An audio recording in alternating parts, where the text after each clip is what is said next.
but I'm going to just pull back the curtain a little bit. This pandemic has one, cost you an immense amount of money. I mean, the hundreds of thousands of dollars of financial loss. Yep. I hope it's okay that I say that. Yeah, I just want people totally. to have context. Yeah, and you had so many critical speaking engagements, so it's cost you, in a sense, influence in places that you would have impacted people's lives. Yep. And it's cost you the ability to step into your passions and step into that space. And I talked to you the other day, and you're going crazy. They just closed down the beaches. It's against the law, I guess now. There's a run, or at least it's sort of against the law.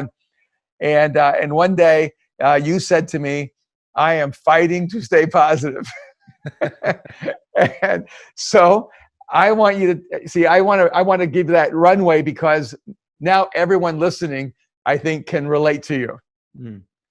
So here's the question that I got from South Pasadena.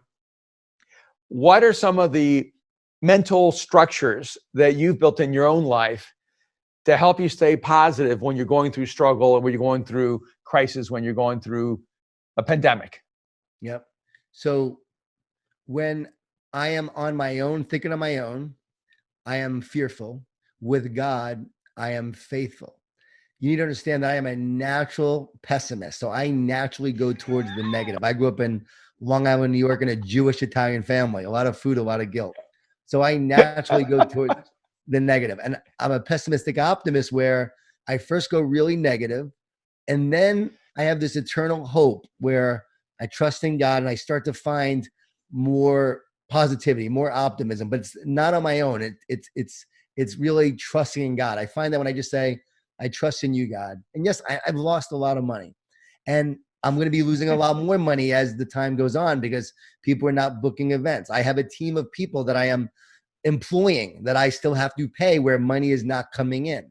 So I'm thinking now, okay, what are we going to do here? What are we going to do there?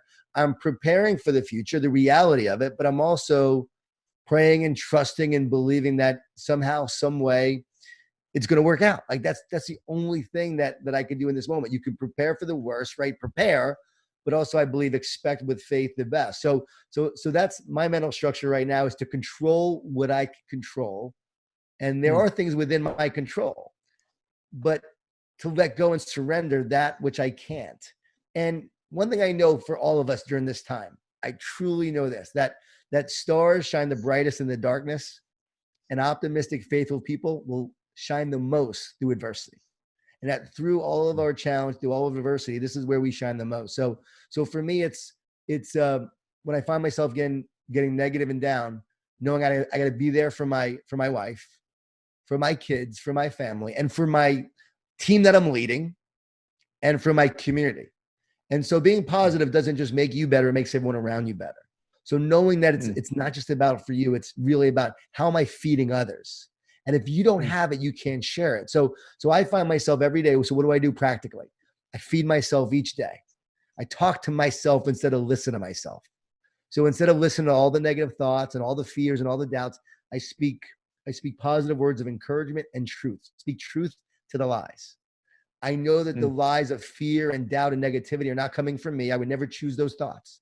I know it's a spiritual battle. So when those thoughts are coming in, I try not to listen to them, and I try to replace them. And even like going to the beach, they shut my beach off. Like, you can take away all my money, which you can do that, but don't take away my beach. Like, don't take away the beach. And I went on the beach anyway the other day. I just didn't care. I went on the beach, and the cop pulls over, and he's riding his little dune buggy, and he pulled over to me, and he's like, you're not supposed to be on here. I said, I know, but I need some fresh air. I gotta walk. He goes, you're John Gordon, right? I said, yeah. He said, you spoke to all the police in this area. I go, I know, I loved you guys. And he said, listen, you're really not supposed to be here. I go, can you find me? He goes, no. He goes, can you put me in jail? He goes, no. I just have to tell you to leave. I said, well, I respect you and I respect what you do, so I'm going to leave now. He goes, but guess what? He goes, you can come back at 6 because we leave at 6. So we're gone at 6. So you walk at night. So being positive works, guys. Being positive works. And so that night at 6 o'clock, I was on the beach taking a nice walk. So for me, Erwin, you said it so good. Like, you really said it great. Like, don't look at what you've lost during this time. Look at what you have gained. And what I know now is we can't go backwards. Like, we can't look at this world and this life right now and say what would have been, right? I was crushing 2020. First 4 months were the best first 3 months. Like, I was speaking everywhere, having the most influence I've ever had, making the greatest impact, and then bam. So we can't look at the kind of year we were going to have. We don't know what would have been, but we know what we can create and what will be by our faith, our optimism, and our actions. It's all we can do.